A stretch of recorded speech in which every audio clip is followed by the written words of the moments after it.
រៀនចិនតាំងពីទូចហើយខ្ញុំគឺជាកូនចៅចិនបាទហើយតាំងពីទូចហ្នឹងគឺខ្ញុំរៀនហត់បន្តិចមានន័យថាមួយថ្ងៃគឺខ្ញុំរៀន2ទៅ3សាលាអញ្ចឹងពេលព្រឹកគឺខ្ញុំរៀនភាសាចិនពេលថ្ងៃរៀនខ្មែរពេលយប់រៀនអង់គ្លេសហើយមែនតើទៅខ្ញុំមានឱកាសទៅរៀននៅប្រទេសចិនហ្នឹងគឺដោយសារតែទី1រៀនចិនតាំងពីទូចហើយសាលាដែលខ្ញុំរៀនហ្នឹងគឺគាត់មានសហការជាមួយសាកលវិទ្យាល័យជីណានបាទខ្ញុំតាំងពីទូចគឺខ្ញុំរៀននៅសាលារៀនទួនហ្វាហើយសភៅដែលខ្ញុំរៀនហ្នឹងគឺត្រូវបានរៀបរៀងដោយសមាគមខ្មែរចិនហើយនិងសាកលវិទ្យាល័យជីណានអញ្ចឹងសាកលវិទ្យាល័យជីណានហ្នឹងគឺកំដរខ្ញុំតាំងពីមត្តេយ្យបឋមអនុវិទ្យាល័យដល់វិទ្យាល័យអញ្ចឹងនៅពេលដែលខ្ញុំចប់វិទ្យាល័យខ្ញុំក៏គិតថាមានឱកាសចង់ទៅសិក្សានៅក្រៅប្រទេសហើយខ្ញុំក៏សម្រេចចិត្តថាជ្រើសរើសយកសាកលវិទ្យាល័យជីណានហើយហេតុដូចម្ដេចទើបខ្ញុំជ្រើសរើស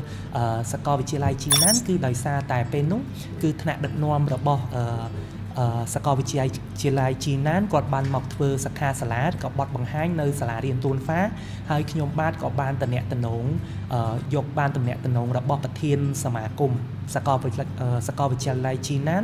ហើយក៏រៀបចំបែបបទស្នើសុំការសិក្សាទៅរៀននៅប្រទេសចិនបាទចំពោះការស្នើសុំទៅសិក្សារៀនសូត្រនៅសាកលវិទ្យាល័យជីណានគឺមានលក្ខខណ្ឌរៀងតឹងហើយលក្ខខណ្ឌគាត់រៀងខ្ពស់ដែរសម្រាប់សិស្សដែលចង់ស្នើសុំទៅរៀនសូត្រនៅសាកលវិទ្យាល័យជីណានទី1គឺគាត់ត្រូវតែរៀនចប់សញ្ញាបត្រទី12ហើយមិនត្រឹមតែចប់ទី12ទេគឺគាត់ទាមទារសញ្ញាបត្រភាសាបាទសញ្ញាបត្រភាសាគាត់គឺគាត់អាចមាន2ជម្រើសគាត់អាចជ្រើសរើសរៀនជាភាសាចិនក៏បានឬក៏ភាសាអង់គ្លេសក៏បានក៏ចំពោះភាសាចិន